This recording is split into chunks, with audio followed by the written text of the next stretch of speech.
What are you doing? I'll tell you what you're doing. You're listening to the Elder Scrolls Lorecast. Either you are, or I'll be skipping rope with your entrails. Ta-ta. This is the Elder Scrolls Lorecast, your source for lore and so much more. Adventurers, welcome back to the Elder Scrolls Lorecast. We are continuing our series going into the books of Daggerfall, the very earliest in-game universe books that are part of the Elder Scrolls series, and we're taking a look at specific ones that are interesting for different reasons. Lotus this week pulled out a really cool book. It's called The Brothers of Darkness. This is a book that talks about the Brotherhood and the Morag Tong, which we've discussed in previous episodes, but to get a perspective on it from the earliest lore in the series that even brought this up. But also, Lotus, when you pulled this out, you didn't realize this initially, but as you and I researched this a little bit more, it turns out that the Daggerfall version of the book is different from the other versions that come after, from like Morrowind on, which is cool and weird, you know? This was sort of like a happy accident, as this week I was trying to browse through and I was trying to see which one I wanted to cover, and I liked your idea of like, hey, let's reach back to some of the OG books from like, you know, Daggerfall and see how it established lore and then how that lore has changed or evolved as the series has gone on. Last week we had the fairy thing where it was like, oh, you know, this was kind of initially brought up and then never really addressed for 2 decades. Right. Yeah. So there's some cool differences here between the original version of the book and then what came later. And of course, the details in the book and the early understanding of the Dark Brotherhood and the Morag Tong and all of that.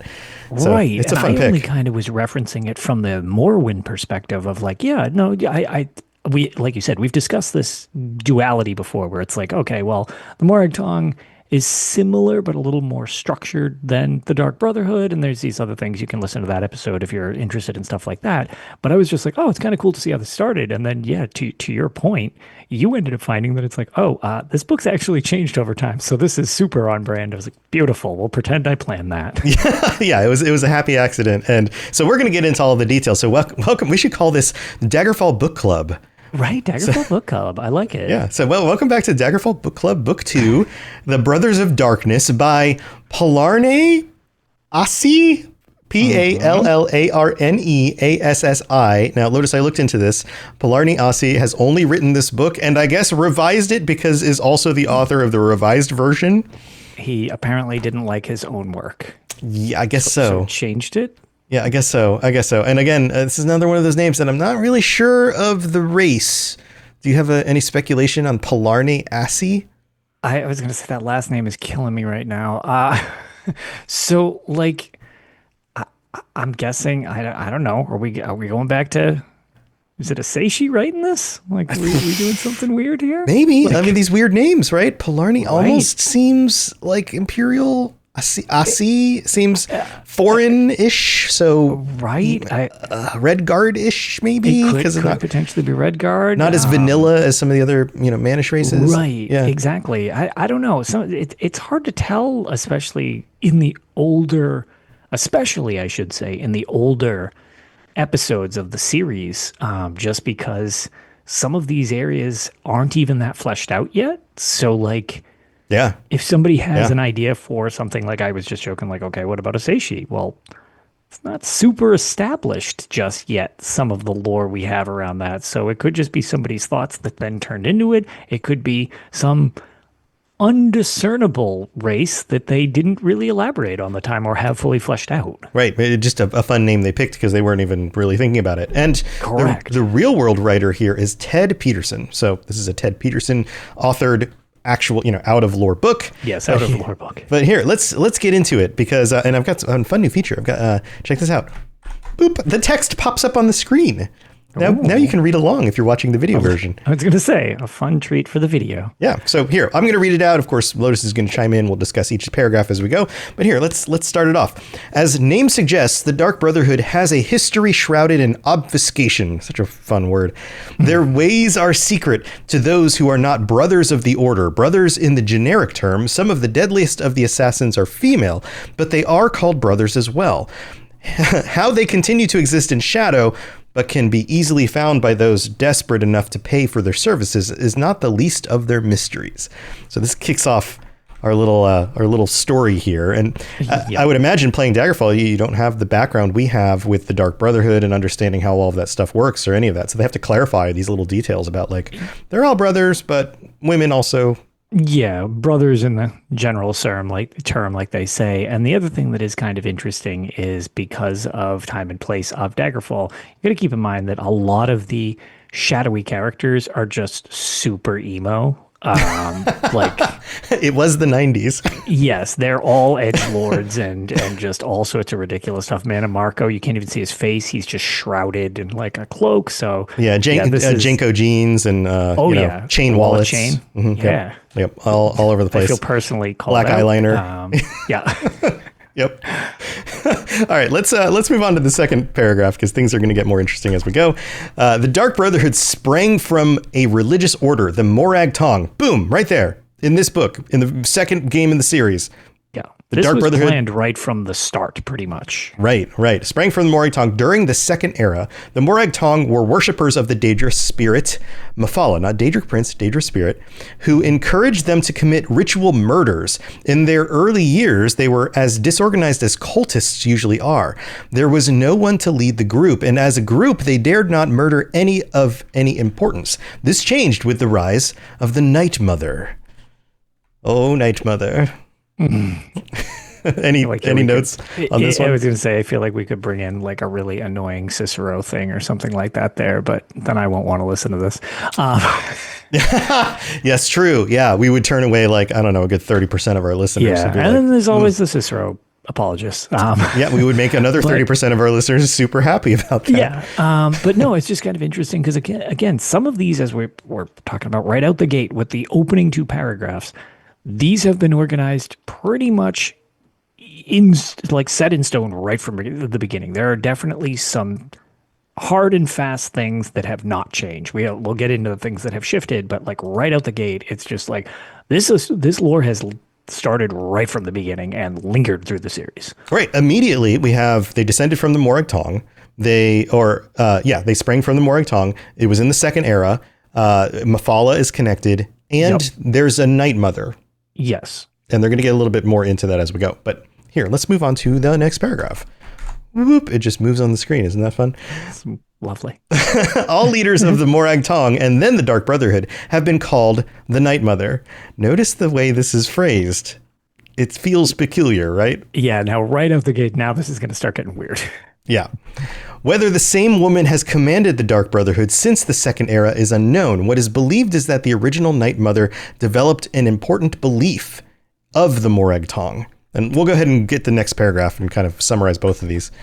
The first belief is that while Mephala grows stronger with every murder committed in her name, certain murders were better than others. Murders that came from hate pleased Mephala more than murders committed because of greed. Murders of great men and women pleased Mephala more than murders of unknowns. Thoughts on that one? That's great. That's a real great tenet to have. It's just like, yeah, indiscriminate murder. No. You got to make these count. Like, and it's just like right at the gate, it comes with like a prestige setting to your murder, not just, Yeah. Basically being psychopaths, which is kind of funny because the Dark Brotherhood tends to fall victim. And I always joke about that because I know people love the Dark Brotherhood and I think they're a cool faction, but they're not a faction that I personally am like, in the games, I'm always like, meh, whatever. These are cool storylines more so than I want anything to do with these because they always kind of implode in on themselves because the people that are connected to this are terrible. All there. Yes. Yeah. So what a surprise that when they set up tenants, they don't always follow them. So. Right. It's also interesting here that Mephala ranks these in quality, like the quality of murders for hate. Yeah. Like hate murders. She wants people to be angry and like upset and not greedy. That's not the point. The point is the wrong vice you're going for if you're going for greed.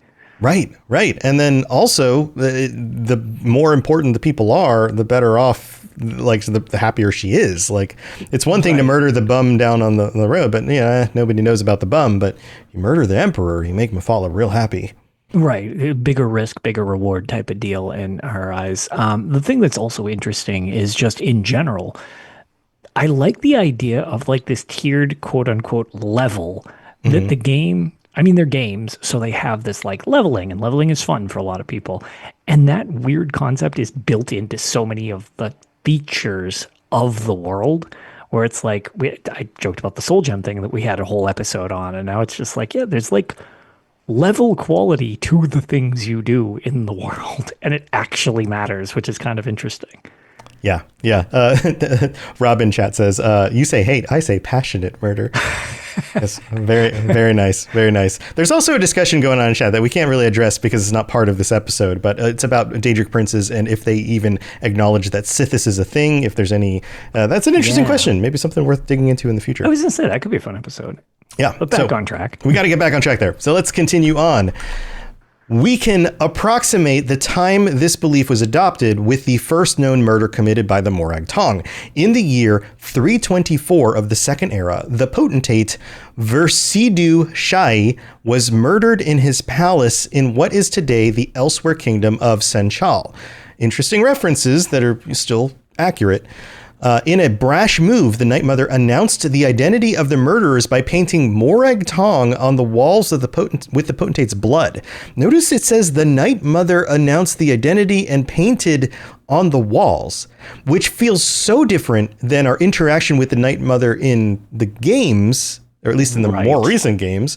I mean, can you picture the Night Mother from Skyrim getting out of the coffin and going and painting a wall and then getting back in the coffin?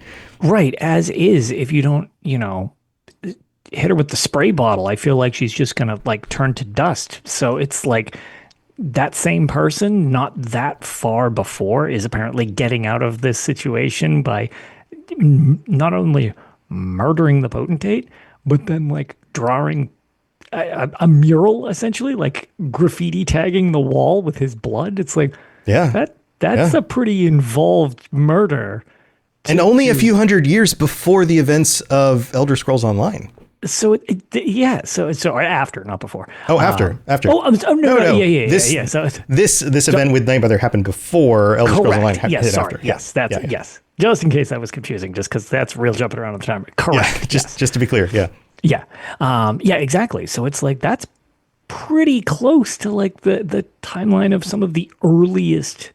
Well, I guess the literal earliest that we play in the series. This is like dating back to that. So it's like, I mean, I guess if she's, well, I suppose that's enough time that you could rot in a coffin for a while. Very different view than we get in Skyrim, for say, which is many, many, many years later. Right. Now, one of the big differences between this version of the story and this actual written account and the account in Morrowind later is that in this account, it's very clear that the Night Mother is a woman, like a person, a female person, right? And then in the redacted version of this story, as it shows up in Morrowind and all of the stories after this, it's actually very vague. The depiction of her is more of like, well, is she even really a person? And it becomes kind of a different thing altogether. How do you feel about that? And that's interesting because that's another thing that we see kind of... It's kind of like part of many aspects where you have almost a legend that builds for a character more than the character itself. We have it similar with the Gray Fox. It seems like it's also very similar with this. It's like, well, maybe it's just the legend of the Night Mother that needs to matter more so than the Night Mother. Right. You know what I mean? Like, right. And it's interesting because it seems like that's a real governing fake. It's something, it's hard when we deal with really old legends in the real world. It's like, well, how much of this is actually true? How much did we consolidate 3 different stories into one to make it sound like there's one superhuman hero type of thing? Yeah.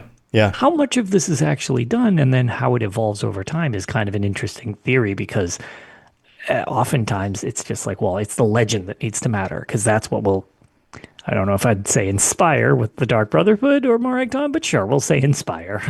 Right. Now, one of the details that is the same is the fact that both of these account the writing of Morag Tong on the wall using the Potentate's blood to the Night Mother. But there's more vagaries in the more recent version about what even is the Night Mother. What exactly?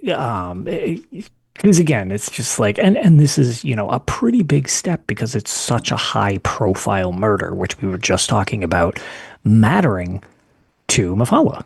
Right. Yes. And that's get much higher up than a potentate. Right. This is a very high level official. And it seems like the Night Mother wanted everyone to know it was the Morag Tong who did it. So. Yeah, not so much in the shadows if you're spray painting it on a wall. Right. All right, well, let's continue the story. We've got this part. Previous to that time, the Morag Tong existed in relative peace, like a witch's coven, occasionally persecuted, but usually ignored. In a remarkable synchronicity, like the Police album, at a time when the arena was a fractured land. Notice the arena there.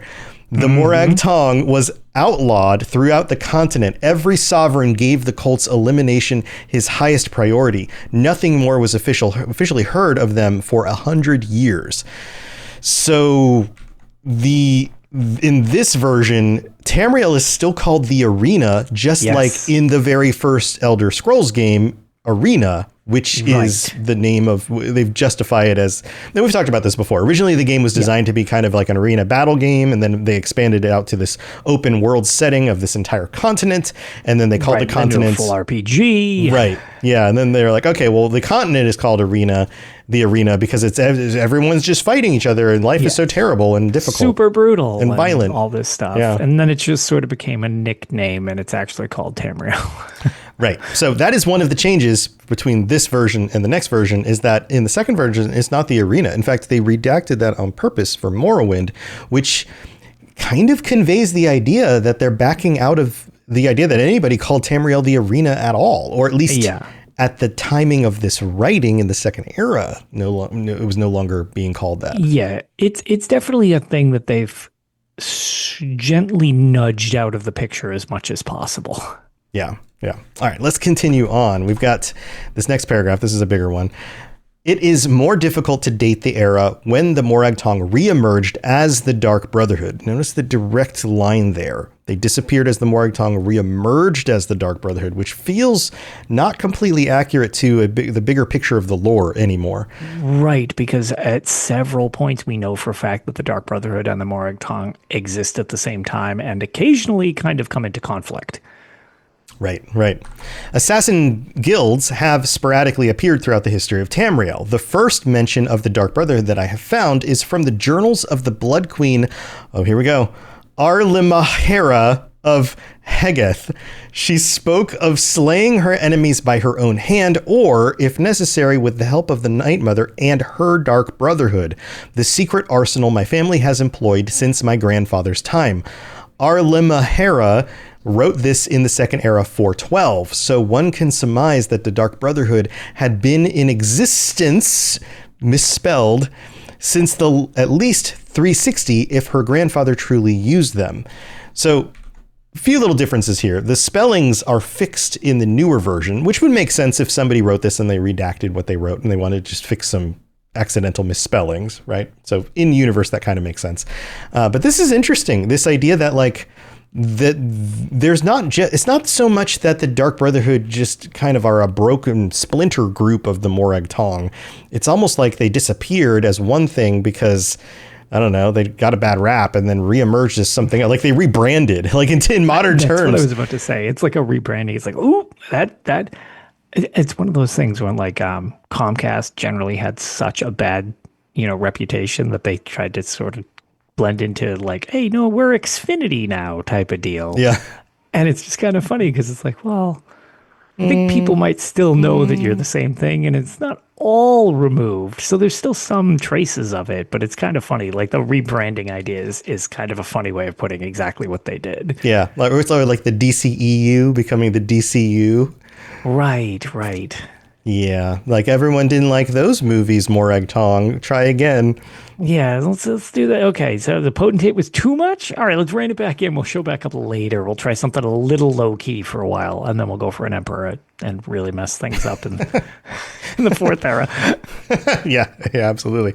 I also like here how the writer isn't 100% sure. We talk about this all the time also. Yes. That everybody is an unreliable narrator. But even in this document itself, the person writing the document is speculating. They're going, well, there seems to be a reference in 412, and she said that the Dark Brother had been in existence during her grandfather's time, so that would date it back to at least 360.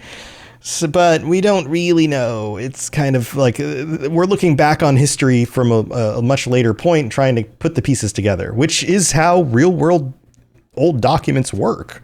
Yeah, you don't just get a clear answer. You really do kind of have to piece it together with what you've got as at your disposal. Yeah. All right, let's continue. Here we go. The important distinction between the Dark Brotherhood and the Morag Tong was that the Brotherhood was a business as much as a cult. Rulers and wealthy merchants now use the order as an assassin's guild. The Brotherhood gained the obvious benefits of a profitable enterprise, as well as the secondary benefit that no longer could rulers actively persecute them. They were needed. Even an extremely virtuous leader would be unwise to maltreat the Brotherhood, which seems pretty obvious because as a financial enterprise, you could just get paid to then take them out, like, right? Like if you don't placate them or try to play nice, then it wouldn't be too hard for someone to just be like, yep, off that guy. Right. So yeah, it's definitely a ruling by fear approach. Right. But as we know, Mephala didn't like the greed version of this as much as the hate version. Yes. So I would imagine this is implying that the Dark Brotherhood isn't as much in Mephala's good graces as they could have been if they weren't like basically a business enterprise. Correct. And if you've played some of the games, you're very aware of how business oriented the Dark Brotherhood actually is. Mm-hmm. They seem like just whacked out like lunatics that are killing people. And yes, that's true to a degree, but once you get into some of the quest lines, it's like, oh, wow, this is okay. This is a business just like anything else. Yeah. It makes me wonder, this combination of business and cult. I'm trying to think of other, I guess we could get real dark and speculate about like real world examples, but the definition of cult is different to different people, depending on if you believe something's a cult or not, depending on your own personal beliefs. That's fair. But I feel like we could speculate about real world assassins. I don't want to go there, but the idea of a business profiting from their moral or immoral, depending on your perspective, cultish beliefs. Yeah. No, for sure. Seems very credible. Seems very possible. It doesn't seem completely out of the realm of possibility, especially when you can get somebody passionate about something, or if they're already passionate about it, and you can link it to something that would benefit you directly. Mm-hmm.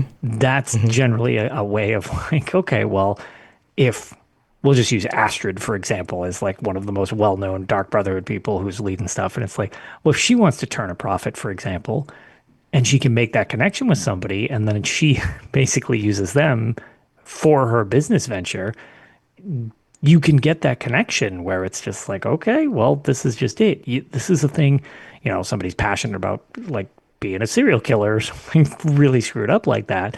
And then you utilize that from hey, how can I make money out of this? Well, they're getting what they want. And at the same time, she would theoretically be getting what she wants as well. And you have a pretty strong bond there that is pretty cultish, but it has this other layer of like organization and business aspect to it.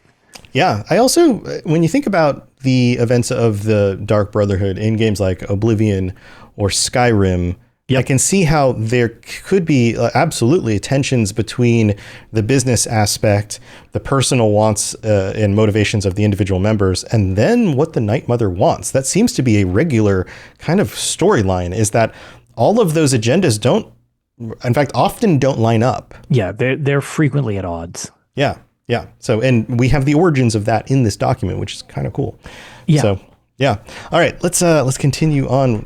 We got 2 paragraphs left. Not long after Alimahera's journal entry about them, I always stumble over these names, was penned, came perhaps the most famous series of executions in the history of the Dark Brotherhood. Here we go. The Colovian Emperor Potentate, Severian Chorak, and every one of his heirs was murdered on one bloody night in sun's dawn in 430. Within a fortnight, the Colovian dynasty, I'm pointing that out for a reason, we'll get to it in a minute. Yeah, we'll get to that in a second. The Colovian dynasty crumbled to the delight of its enemies for over 400 years until the age of Tiber Septim. Chaos reigned over Tamriel. Though no comparable expressive executions have been recorded, the Brotherhood must have grown fat with gold during that age. Now, if we go to the other version of this, it tells a different story. These are not Colovian potentates. These are Akaviri emperor potentates. The name is the same. It's Severian Chorak. And the dates are the same. It talks about the warrior emperor Tiber Septim, but and then it also mentions the interregnum. But other than that, it is the same story. It's the core concept here is that the Dark Brotherhood managed a massive murder of an extremely powerful individual and everybody else who was associated with that person. Right. Basically just completely obliterating that lineage entirely. Right, but it went from Colovian to Akaviri, and we know that the Colovian control of the empire was a thing, but then there was also this Akaviri control of the empire, which was also a thing during the Second Age, right, and goes right up to the events of Elder Scrolls Online. And if this document hadn't been redacted, then that story would be very different. It wouldn't be Akaviri emperors, it would be, or emperor potentates, it would be Colovian emperor potentates. Which seems a little less weird. Like, it's strange that it got weirder. It got weirder. Yeah. Yeah, because, I mean, the Akaviri aren't even from the same continent. Right.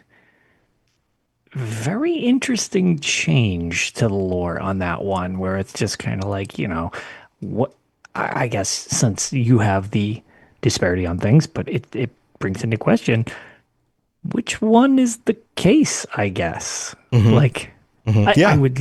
I think the lore is now officially Akaviri because other documents line up with that, and they've continued with that more, change. But it's just like one of those things where there's so much speculation in the series and ambiguity. It's kind of interesting, just because we get these edits that happen, and if you really want to like play into the lore of the thing, it's like, well, okay, was that changed for a reason, or is that because it was just a mistype, or There's more to that.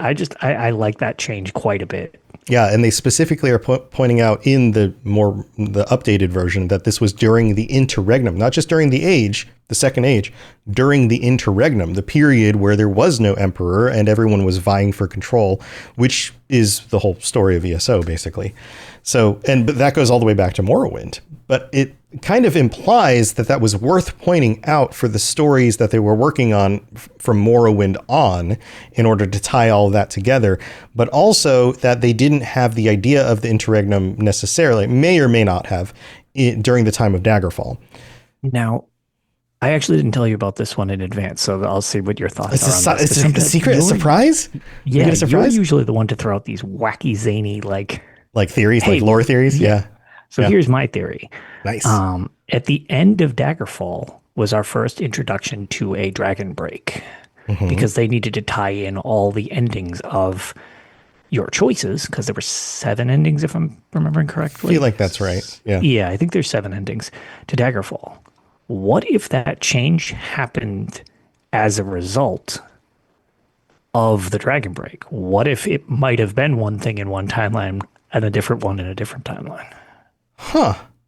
I don't know. I'd have to look through the different changes and what, because of where it falls in the series, I was like, it changes after that decision was made to introduce the concept of dragon breaks. I wonder as we go, and this is fun to do because I don't know of any other creators who have done the idea of like going back and looking at the Daggerfall versions of these stories and then looking at later versions. I wonder, as we continue through our Daggerfall book club, as we get to these other stories, if we're going to see other things that might help support that theory. That like the dragon break at the end of Daggerfall and the understanding what that means in the context of the greater picture of the lore and history created a need to make these changes in these books in Morrowind, which also kind of creates that the weird idea of what's the theory where like the Berenstein Bears thing, where people go like they think back and they're like, as a child it was Berenstein Bears, but it's Berenstain Bears, the Mandela effect, right?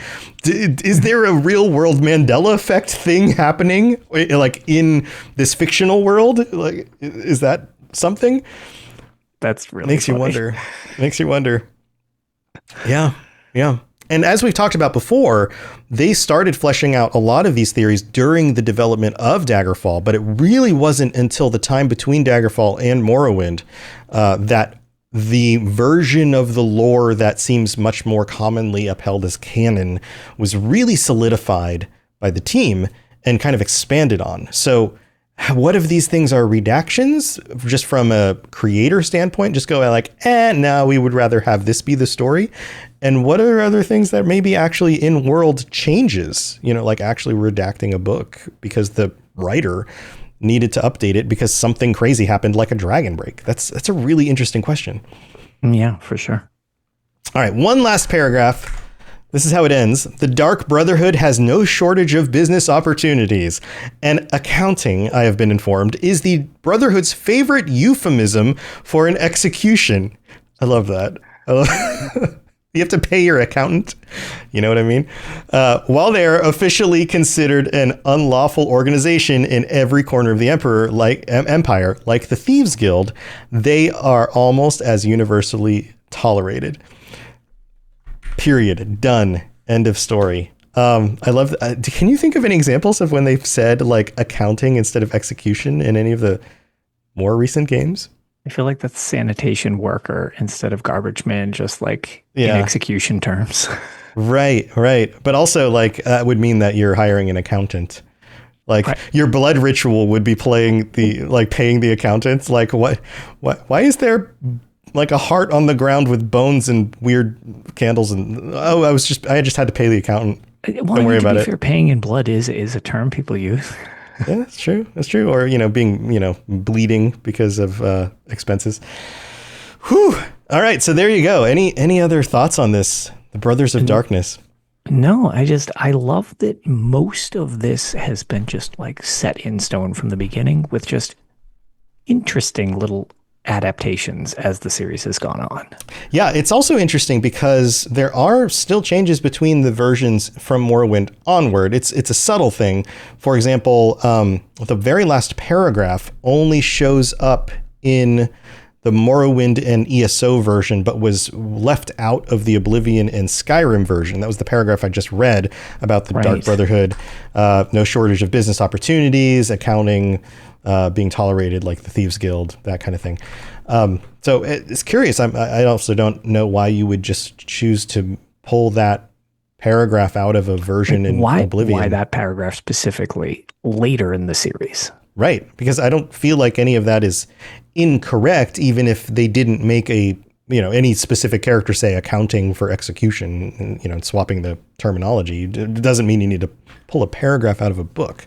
So I don't really have a theory about why that would happen, but it is something else to note.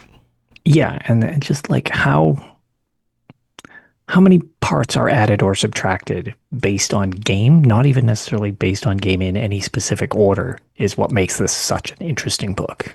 Yeah.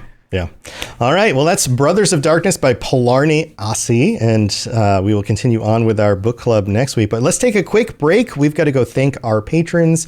We've got a random page, which I haven't even clicked on yet. We're going to find out what that is. And so don't go anywhere. We'll be right back. This is Miss Morag, Dragonborn, and you are educating yourself to the Elder Scrolls Lorecast. I got another. Didn't expect this. I guess I never expect the random page. That's how this works. That's how random works. That's how random works. But real quick, welcome to the Patreon to Britta MK, who signed up this last week. Welcome aboard. Hope you're enjoying your ad-free episodes. There's all sorts of stuff you can get on the Patreon, including, of course, the ad-free episodes. There's also the video version goes up as both a video version and an audio version. So however you want to listen to it as a podcast on a podcast feed, that also shows up on Spotify, and you'll have access to that. Or if you just want to watch the videos without having to deal with YouTube video, like ads or any of that stuff. It's all there on Patreon if you want to sign up for relatively cheap. I mean, it's pretty well discounted. And then you can also get t-shirts and stickers and join us for our patron chat, which is coming up in just a week on the 28th, a week from when we are recording this right now on Thursday, the 28th at 9 p.m. Eastern. So if you sign up now, you'll still have time to join us and help pick out the topic that we're going to cover. And let's see, we've got some Daedric Princes to shout out every week. Our Daedric Prince tier patrons, Austin B, Blinding Vision, Hirsine, Kirasi, and Peter R. Thank you so much for your continued support. We really do appreciate it. And Hirsine's in chat. Hi, Hirsine. Hey, Hirsine. And if you'd also like to help us out with a review, leave a review or a comment. Just leave a nice comment. You can comment on Spotify. You can leave a 5-star review on Apple Podcasts. And if you do it over there in the US, we'll read it out on a future episode. Don't have any new ones this week, but if you do so, then you'll get read out on the next episode. But Lotus, are you ready for the random lore page? I am, but I want to give a quick shout out to Berg real quick, because I think this is really funny when we were discussing the euphemisms for things. Mm-hmm. And in mob terms, to have somebody be an interior decorator, I feel like interior decorator just screams of like Gut Gardens in the series as is. I bet Mafalo's real happy about Gut Gardens. Yeah. Anyways, so random page. Random page. All right, this is under lore, so that's fun. Appendices, Guild Act. This here, I'll just read it. Okay. The Guild Act of the Second Era, 321, same time frames that we were been talking about. Super on brand. Yeah. Also known as the Guilds Act, was a legislative act that codified the practice of guilds throughout the Second Empire, encouraged by Peladil Dereni and signed by potentate Versidu Shai in the Second Era, 321, a name that already showed up in this episode. The Guild Act, before he got shanked, officially sanctioned the guilds of tinkers, cobblers, prostitutes, scribes, architects, brewers, vintners, weavers, rat catchers, furriers, not furries, furriers. Furriers. Cooks, astrologers, healers, tailors, minstrels, barristers, and most importantly, the Guild of Mages, founded in the Second Era 230 by Vanus Golarion, and the Guild of Fighters, founded the previous year by the potentate's kinsman, Daenerys Ves, and chartered under the Section 4 of the Guild Act. It goes on and talks about more of the details about this Guild Act, but it's interesting. Notice what is not included in here is something like the Dark Brotherhood, which is kind of like a guild, or the Thieves Guild, not mentioned. Right. Guild adjacent, and that kind of stuff, because those were tolerated but not official. Weird. I promise I just hit the random page. It's not like I didn't even know about the Guild Act until I saw this pop up when I hit random page. So there you go again. And I did know about this, and this is very on brand for our Daggerfall sub-series here. Yeah. So it talks about how like the Mages Guild was briefly had their charter revoked. Oh, maybe because of the Soul Burst. Yes. Okay. This does sound familiar. We have talked about this a tiny little bit, but it's been a while. In passing. Yep. So there you go. The Guild Act is our random page. Who knew? I mean, this stuff is it's always a surprise. It's always a surprise when you hit that button. I'm gonna hit the button one more time just to see what we get real fast. Velothi painting, classic volcano. That is random. It's a very beautiful painting you can put up in your house in ESO. But that's going to do it for this episode. I hope you're enjoying our Daggerfall Book Club. Lotus, I know you've got stuff going on with Tales of Tamriel. Yeah, we actually just released an episode. Update 47 just came out on PC. I get it in a little less than 2 weeks at this point. We get it on September 3rd on console. But if you're interested in all the news related to that, and we had a really ridiculous side tangent where we went back into Elder Scrolls Castles last episode. Bet you didn't remember that game exists, because we kind of didn't. Yeah, that's the mobile game. Yeah, we had a request to bring back that segment, so we did. Nice. I haven't played that in 6 months. Yep, let's just say we had neither. So it was real interesting firing them both back up on stream. That's funny because you and I were talking in the pre-show about like the crazy stuff going on in our lives. I'm spending a lot of time just waiting in car line to pick up my son from school. And I was thinking today and earlier this week, I was like, is there a game on my phone I should just be playing while I sit here? Maybe I'll have to load Castles back up. Maybe play something else. Not so good, huh? It's not. I really struggle to call that an Elder Scrolls game. Yeah. All right. Well, there you go. Not the best work. Yeah. Well, I'm sure you have some very exciting things to say about it on Tales of Tamriel. So go check that out. Also, if you want more of my stuff, I do a bunch of shows and follow the Lorecast, the Lord of the Rings Lorecast. I'm working on a new project that's yet to be announced that I'm super excited about. More info about that in future weeks. And of course, lots of other shows on the network, robotsradio.net for all of those shows. And just join us on the Discord. There's a whole list of channels for each of the shows. If you're looking for more content, things to listen to while at work, if you're, while you're waiting for our next episode or something like that, go look. There's a whole bunch of things. Lots of fun stuff. But thank you, everybody, for being here. Chat, thanks for being here as well. And until next time, if you're going to murder somebody, do it with hate, because Mafalo will enjoy that way more than for greed. Also apparently charge for it, but don't be greedy about it. Charge a fair price. Yes, a fair murder prices only, people. I'm not sure how much murders are going, like what the standard pricing for murders is right now, but yeah. Please don't listen to anything we say. Yeah, don't do any of that. That's terrible. And now we're going to get demonetized. All right, we'll see you next time. Bye, everybody. See you later. Thanks for tuning in to the Elder Scrolls Lorecast. Check out robotsradio.net for more podcasts just like this, and join us on the Robots Radio Discord. Be part of a community of over 5,000 people who are excited about video games and so much more. Robots Radio. Games, lore, stories, community. Just press play.